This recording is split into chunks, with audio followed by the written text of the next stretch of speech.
Nichelle Caillot squinted at the laptop screen. The numbers didn't add up for the third day in a row. As a journalist with an analytical mind, she was used to working with facts and spotting inconsistencies. But it was one thing to investigate corruption on the Bridgeport City Council, and quite another to find oddities in a family's budget. "Jarrell," she called softly, though she knew her husband hadn't returned from the restaurant yet. Their two-story house in a quiet Bridgeport neighborhood seemed too big when she was alone.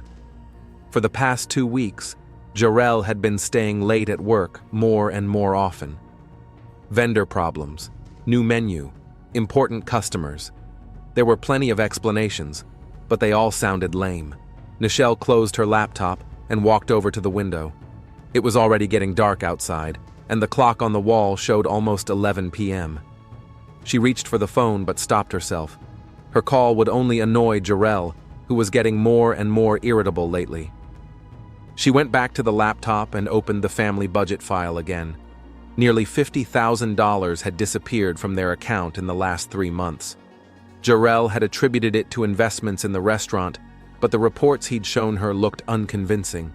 Something wasn't adding up, and it was bothering Nichelle more and more. The sound of the front door opening made her hurriedly close the files. "I'm home." Jarrell's voice sounded tired, but with a fake cheerfulness. "In the kitchen," Nichelle replied, quickly opening an innocuous document with a draft of an article. Jarrell appeared in the doorway. Tall, with a neatly trimmed beard and an expensive suit, he was still incredibly attractive. When they had met 5 years ago, Nichelle had been immediately charmed by his charm and ambition. Now she noticed other traits in him: impatience, reticence, sudden outbursts of anger. "Working late?" He came over and kissed the top of her head. He smelled of expensive perfume and alcohol. "Deadline is next week," Nichelle shrugged. "How are things going at the restaurant?" "Same as always." Jarrell tossed his jacket carelessly on the back of his chair. Kavaim was unhappy with the new suppliers, the customers demanded the impossible, and the bills were growing faster than the profits. He opened the refrigerator and took out a bottle of water. "I thought you said last month that things were going great," Nichelle said cautiously. Jarrell froze for a second, then shrugged. "Business is volatile. Today you're at the top, tomorrow you're at the bottom. You know that." He changed the subject, talking about some famous customer visiting the restaurant. Nichelle listened half-heartedly, noting how easily he walked away from a conversation about finances. Later, as Jarrell fell asleep, Nichelle quietly left the bedroom. In her husband's study, she cautiously checked the desk drawers. Most were locked, but one revealed a stack of envelopes. Letters from the bank, late payment notices on credit cards she didn't know. One of the envelopes contained a letter from a man named Barrick Olawale, with explicit threats if the debt was not repaid. Nichelle's heart clenched painfully. Jarrell wasn't just hiding financial problems from her, he was up to his neck in debt. The next day, sitting in her tiny office at the newspaper office, Nichelle couldn't concentrate on her work. The debt figures and the threatening lines from Olawale's letter stood before her eyes. "Hey, girlfriend, are you okay?" Tyshawn's voice snapped her out of her reverie. Tyshawn Ebelewi, her best friend since her student days, stood in the doorway with 2 glasses of coffee. "Just tired." Nichelle forced herself to smile as she took her coffee. Tyshawn sat down on the edge of the table. "Don't lie to me, Nish. I know you too well. What's going on?" Nichelle hesitated. She didn't like to discuss family problems, but now she needed advice. "It seems Jarrell is in serious financial trouble," she finally said. "Debts, loans I didn't know about, and some guy named Olawale is threatening him." Tyshawn frowned. "Barrick Olawale? That bookie? Do you know him?" "A lot of people know about him in certain circles. He takes big bets and doesn't take too kindly to debtors."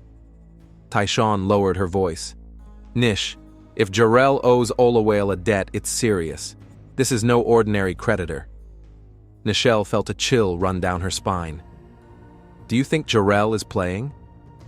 "I don't know," Tyshawn shrugged. "But I've never liked the way he controls your finances." Remember I told you that a year ago? Nichelle remembered Tyshawn had always been blunt and not shy about voicing her opinion of Gerald. He's too possessive. Why do you have to account for every dollar you spend? Normal husbands don't check their wives' phones. At the time, Nichelle wrote it off as just a friend's normal concern and defended her husband. Now these warnings sounded different.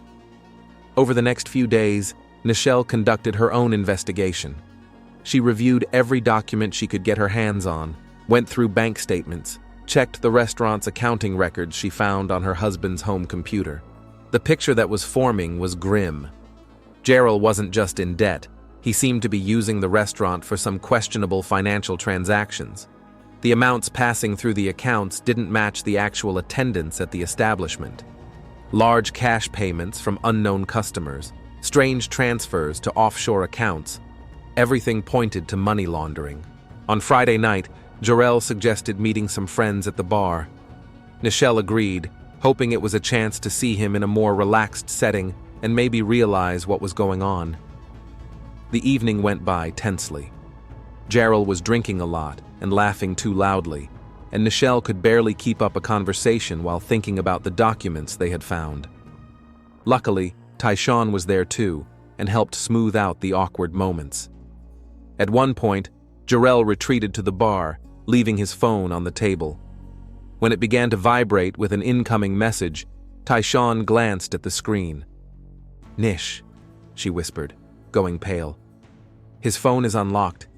Nichelle frowned incomprehensibly. "So?" "Take a look at the search terms." Tyshawn gently turned the phone around. Nichelle looked and felt the blood rush from her face. The search history had the queries: poisons that are hard to detect in autopsies, how to fake a suicide, accidents at home statistics. "Is he trying to kill me?" Nichelle whispered, not believing her eyes. "I don't know, but it's pretty damn suspicious." Tyshawn quickly put the phone back down, noticing Gerald returning. "Nish, you need to be careful." The rest of the evening passed like a blur. Nichelle mechanically smiled, laughed, and nodded, but inside her a hurricane of emotions raged. Fear, disbelief, anger, denial, all mixed into a toxic cocktail. At home, Jarrell fell asleep almost immediately, and Nichelle lay awake, staring at the ceiling. She thought back to their acquaintance, their first date, the marriage proposal in an expensive restaurant, the wedding. Could she have been so wrong about a man? Was the man who had sworn to protect and love her really now planning her murder? In the morning, Nichelle pretended everything was fine. She made breakfast, talked to Jarrell about the week ahead, and kissed him goodbye as he left for the restaurant. But as soon as the door closed behind him, she rushed to the phone. "Tyshawn, we need to meet. Right now." An hour later, they were sitting in a small cafe far from the city center, where there was no chance of accidentally running into Jarrell or anyone he knew. "What am I supposed to do?" Nichelle nervously twirled her coffee cup in her hands. "I can't believe he really wants to kill me." "Listen," Tyshawn took her hand. "I don't know what's on Jarrell's mind, but these searches are a serious cause for concern, especially when combined with his debts and odd behavior. Maybe it's for his new thriller. He said he wanted to write a book." "Nish, stop making excuses." Tyshawn raised her voice, then, realizing, spoke more softly. "You have to protect yourself. Get away from him, at least temporarily, until you figure out what's going on." Nichelle shook her head. "I can't just walk away. I need proof. If I'm wrong, I'll ruin our marriage. And if I'm right, I need proof for the police." Tyshawn sighed. "Okay, collect the proof. But be very careful. Don't eat or drink anything he cooked. Don't be alone with him in secluded places. And document everything. Take pictures of documents, screenshots, record conversations." For the next few days, Nichelle lived a double life. By day, she was a diligent journalist and caring wife, and by night, she secretly studied her husband's finances, copied documents, and wrote everything down in an encrypted diary. She created a stash in her office where she put all the evidence she collected, and she followed Tyshawn's advice, cooking meals separately, always having a charged phone handy, and avoiding being alone with her husband in situations where she might feel vulnerable. Each new discovery confirmed her worst fears. Gerald wasn't just mired in debt, he was involved with people who would stop at nothing to get their money back.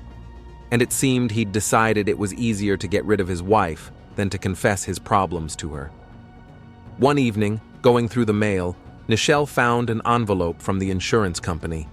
Inside was a confirmation of an increase in the sum insured for her death to $1 million. The change had been made a week ago. Jarrell had forged her signature.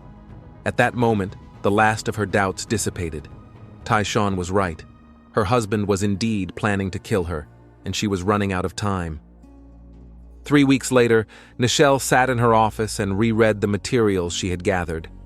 The evidence folder had grown thicker. There were copies of bank statements, photos of letters from creditors, phone records of Gerald's conversations with unknown people that she had secretly recorded.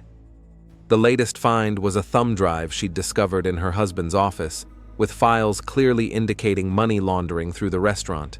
Tyshawn entered the office without knocking and closed the door.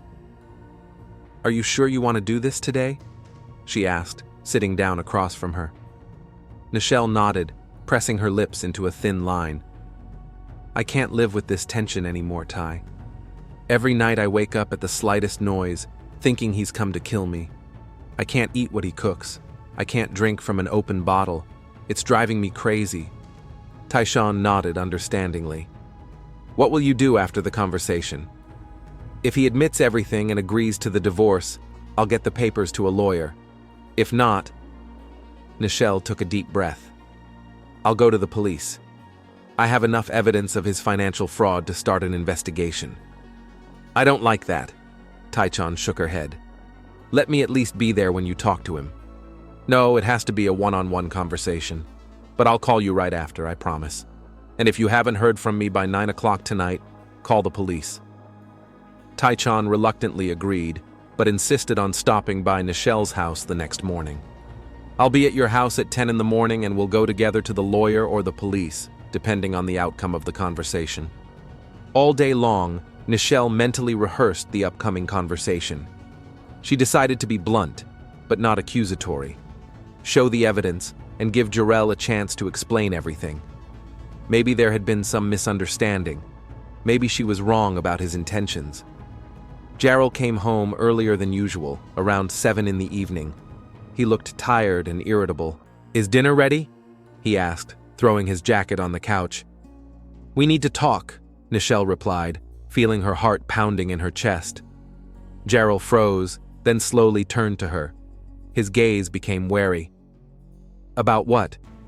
Nichelle pulled out the folder she held behind her back. "About the debts, the suspicious transactions through the restaurant, the insurance policy you took out on me by forging my signature." Jarrell's face petrified for a moment, then he tried to smile. "What are you talking about, honey? What debts?" "Don't pretend." Nichelle's voice shook, but she kept talking. "I know everything. About Barrick Olawale, about your debts, about how you're using the restaurant to launder money, and that you've been looking for ways to get rid of me." She opened a folder and pulled out a printout of the searches from his phone that Tyshawn had made. Jarrell turned pale, then his face contorted with anger. "You've been following me? Going through my things?" He stepped toward her, clenching his fists. "Who gave you the right? I'm your wife." Nichelle backed away, but continued to look him in the eye. "And I have the right to know if my husband is planning to kill me." "You're crazy." Jarrell shook his head, but there was a flicker of fear in his eyes. "This quest, it's for a book I was planning to write, a husband and wife thriller." "And the insurance? Is that for a book too?" Nichelle pulled out another document. "You took it out 2 weeks ago, forged my signature. $1 million in the event of my death. Very convenient, especially with your debts." Jarrell was silent, his eyes roving the room as if looking for a way out. "Listen," Nichelle continued, feeling in control of the situation. "I don't want to go to the police, but I want answers, and I want a divorce." "A divorce?" Jarrell laughed, but the laugh sounded fake. After everything I've done for you? After I pulled you out of that hole you were living in? You didn't pull me out of somewhere, Gerald, Nichelle replied tiredly. I was a successful journalist before I met you, and I still am. Oh, really? His voice turned venomous. Who paid for your graduate school? Who bought you those clothes, that house? You think your measly newspaper salary could support a life like this? Nichelle felt anger replacing fear. Stop diverting the conversation. Answer my questions. Do you owe Olawale? Are you laundering money through the restaurant? And most importantly, were you planning to kill me? Gerald suddenly calmed down, his face impenetrable. You read too many detectives, darling, he said almost affectionately. Yes, I have debts. Yes, I have used some creative accounting techniques at the restaurant. But killing you? That's absurd. He went to the bar and poured himself a whiskey. You want a drink? I think we could both use one. Nichelle shook her head, remembering Tyshawn's warning. No, thank you. And I don't believe you, Gerald. There are too many coincidences.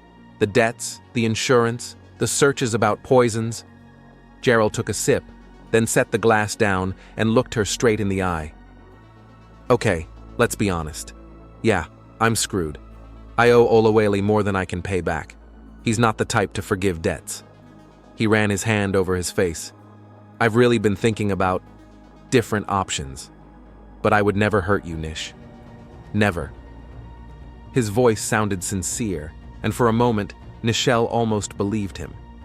But then she remembered all the evidence, all the times he'd lied to her with the same convincing look. I want a divorce, Gerald, she said firmly. I'm going to see a lawyer tomorrow. You can keep the house and the restaurant. I don't want anything. But I want to get out of this marriage alive. Gerald finished his whiskey and refilled his glass again. Okay, if that's what you decide. His voice was soft, almost sad. But let's not be in a hurry. Let's sit down and talk quietly. I'll tell you everything, show you all the papers. As a journalist, it should be interesting to you. He handed her a glass of whiskey. Come on, one sip won't hurt. To 5 years of marriage. Nichelle hesitated. Jarrell seemed sincere, remorseful. Maybe she really was wrong about his intentions. Okay. She took the glass. One sip. The whiskey burned her throat. Jarrell began to talk, explaining how he'd gotten into debt, how he'd tried to get out of it with dubious schemes, how things hadn't gone according to plan. His story was logical, almost convincing. But something was wrong. Nichelle felt a strange heaviness in her limbs, her thoughts jumbled. What did you do? She whispered when she realized she couldn't get out of the chair. Gerald watched her with cold interest. You've always been too clever for your own good, Nish. Too persistent. Couldn't just turn a blind eye to some things.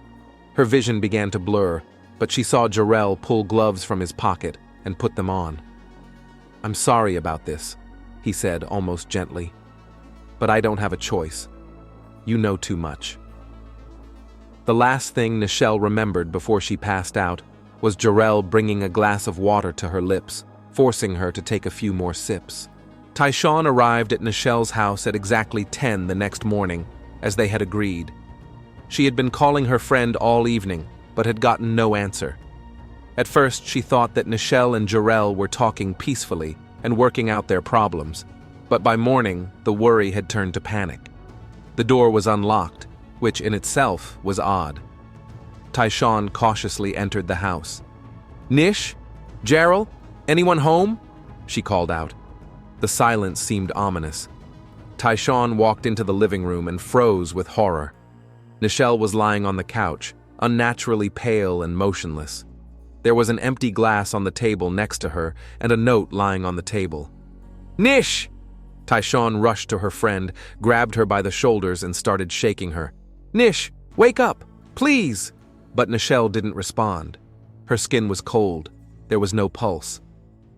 Tyshawn, choking back sobs, pulled out her cell phone and called the police.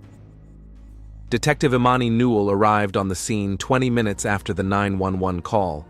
By this time, patrol officers and paramedics were already there, who merely pronounced the death. Imani was a tall woman with short dreadlocks and attentive eyes that seemed to notice everything around her. She looked around the living room, noting the empty glass, the note on the table, the lack of signs of struggle. "Did you find the body?" she asked Tyshawn, who was sitting on the porch, wrapped in the blanket the paramedic had brought. "Yes."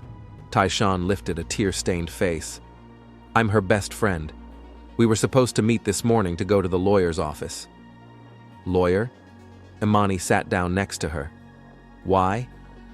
Tyshawn told the detective everything, about Jarrell's strange behavior, about his debts, about the suspicious searches, and about how she'd warned Nichelle that her husband might be a danger to her. "She was going to confront him last night," Tyshawn finished. "Wanted a divorce.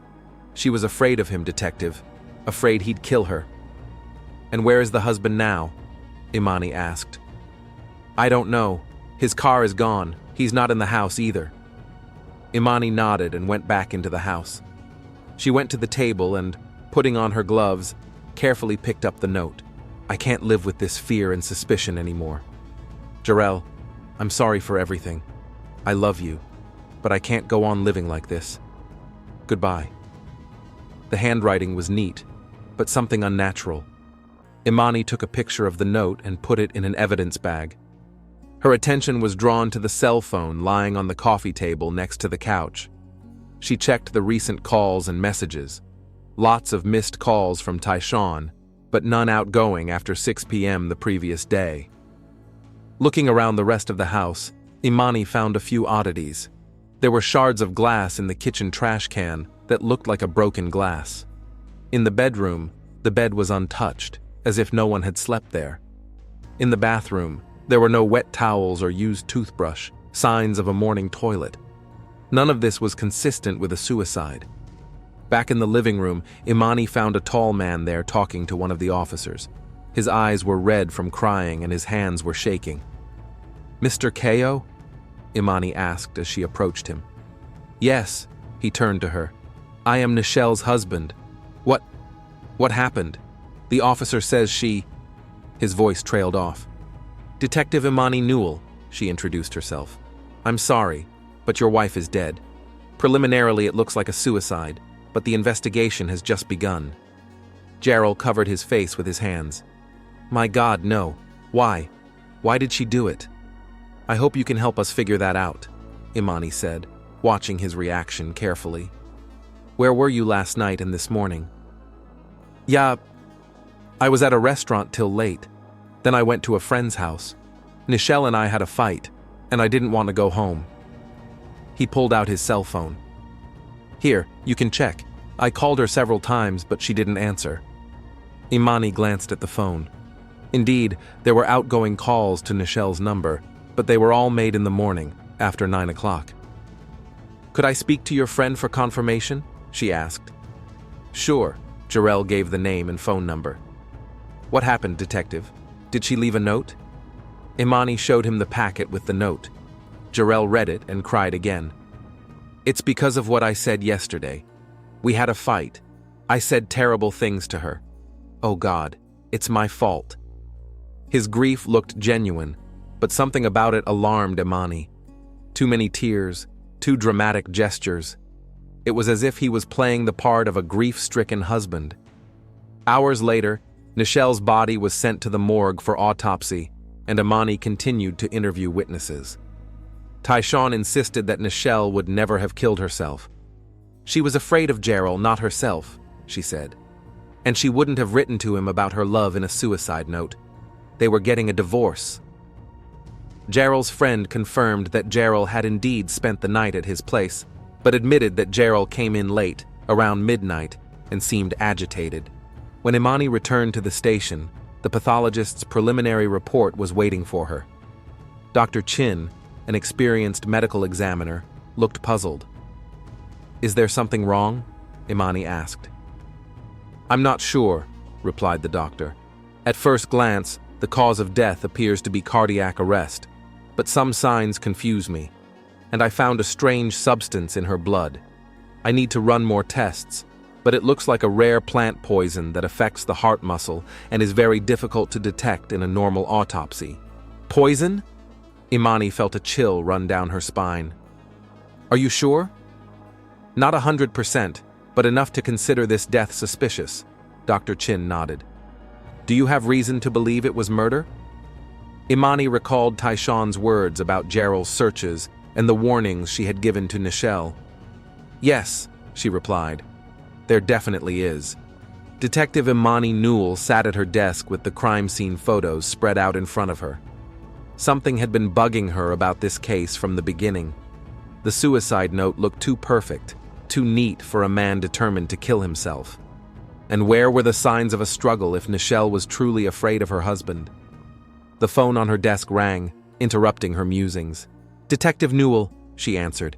Imani, it's Dr. Chin. The toxicology results are back. I was right. Tetrodotoxin was found in Nichelle Kaio's system. What? Tetrodotoxin. It's a neurotoxin found in certain marine organisms, especially fugu fish. Very rare and deadly. Low doses cause paralysis, then cardiac arrest. Most importantly, it's very difficult to detect in a standard autopsy. Imani straightened up in her chair. So, it's definitely murder? Without a doubt, Dr. Chin confirmed. A poison like that can't be taken by accident. Someone really wanted her death to look natural. After hanging up the phone, Imani pondered her next step. She needed to verify Taishan's words about Gerald's search requests. She called the tech department and requested a warrant to access his search history. The next item on her list was Gerald's restaurant. If he was indeed using it to launder money, his chef, Quayme Morton, could confirm it. The restaurant, Jazz and Spice, was located in a trendy Bridgeport neighborhood. Despite the early hour, the inside was already bustling with activity as the staff prepared for the lunch rush. Imani asked the manager to get kvaim. The chef came out of the kitchen, wiping his hands on his apron. He was a large man with attentive eyes and a strained smile. What can I do for you, detective? He asked, after they were seated at a table in the far corner of the room. I'm investigating the death of Nichelle Kaio, Imani said, as she watched his reaction. Quayme visibly tensed. I've heard. It's a terrible tragedy. Gerald said she killed herself. Do you believe that? Kvaim looked around, as if to see if anyone was listening. No, he answered quietly. I knew Nichelle. She was a strong woman, never gave up, and she loved life. That's not like her. How long have you worked with Jarrell? 3 years. I've been here since we opened. Have you noticed anything strange lately? Financials? Gerald's behavior? Quayme looked around again and leaned in closer. Look, detective, I don't want to lose my job. But, yeah, something weird was going on. Gerald became nervous, secretive, often locked himself in his office with people who didn't seem like regular clients or suppliers. And the money. What about the money? Imani nudged him. The revenue doesn't match the number of visitors, replied Kvaim. Some days we're almost empty, but the reports show huge sums. And some days we have a full restaurant and minimal revenue. And the suppliers, some of them look suspicious. They're billing us for products we never received. Do you think Jarrell is laundering money through the restaurant? Quayme nodded. I'm no expert, but it looks like it. One more thing, detective. He hesitated, then continued. 2 weeks ago, Jarrell asked me about the poisons. Said it was for a new fugu fish dish. But we've never worked with such dangerous ingredients, and I made it clear to him that it was crazy. Imani felt a chill run down her spine. Fugu is the fish that produces the tetrodotoxin that was found in Nichelle's system. Can you give a formal statement? She asked. If you guarantee me protection, yes. Kvaim nodded. I don't want to be implicated in this.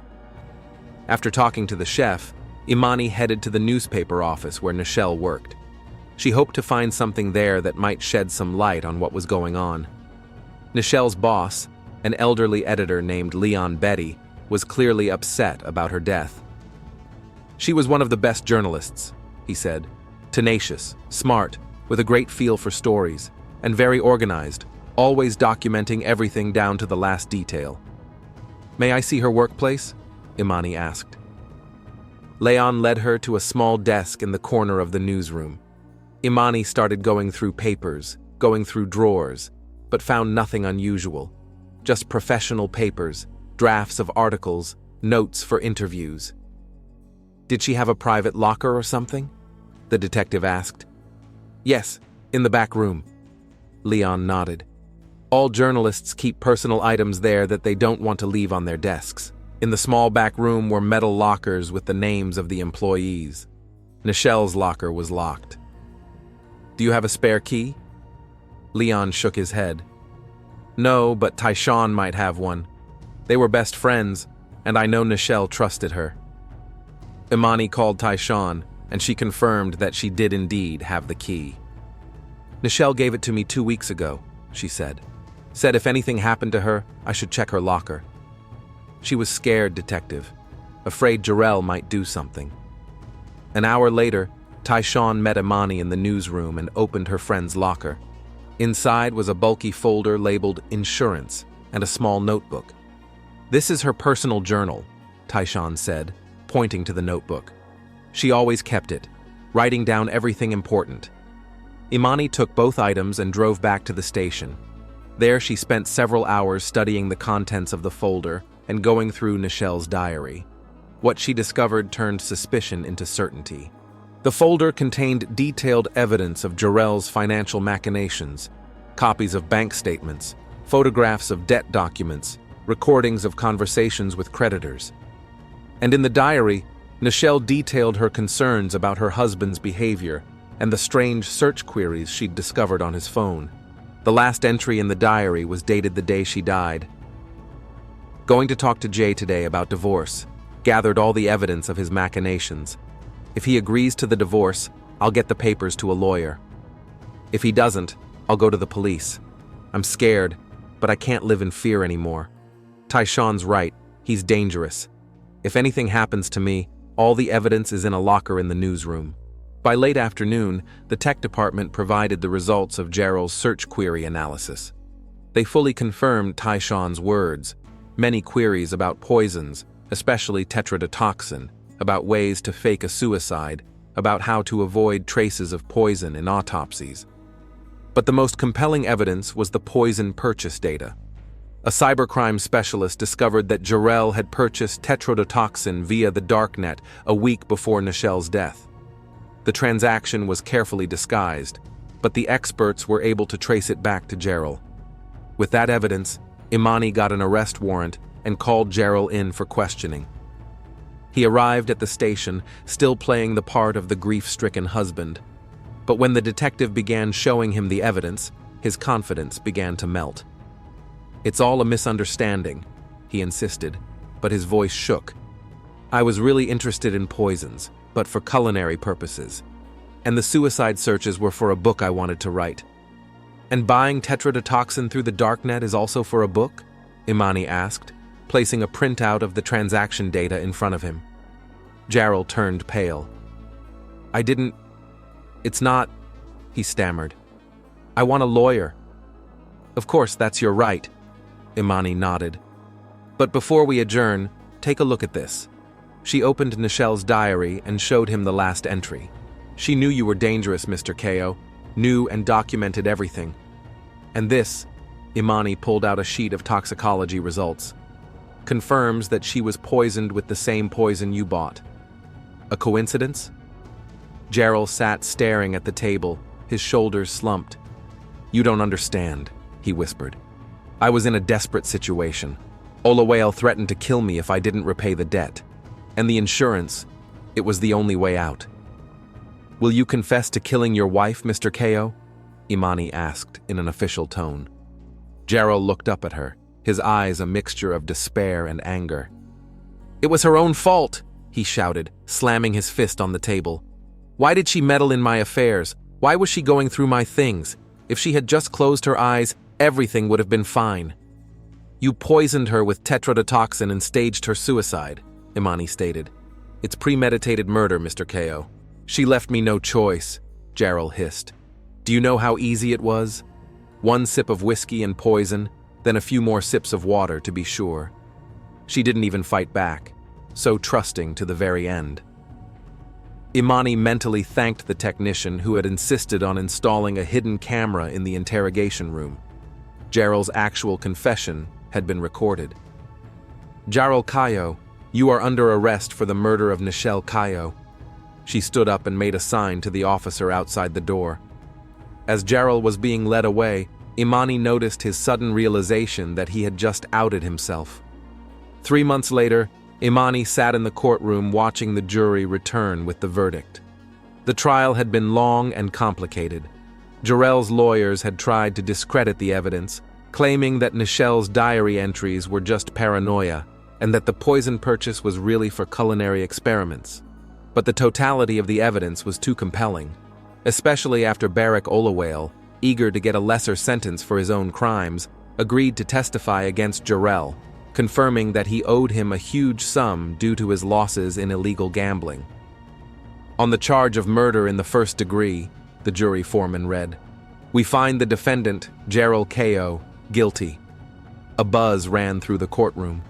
Tyshawn, sitting next to Imani, covered her face with her hands and cried silently.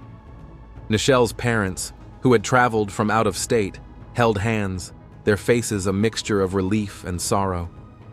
The judge called for silence and turned to Jarrell, who stood with his head bowed low.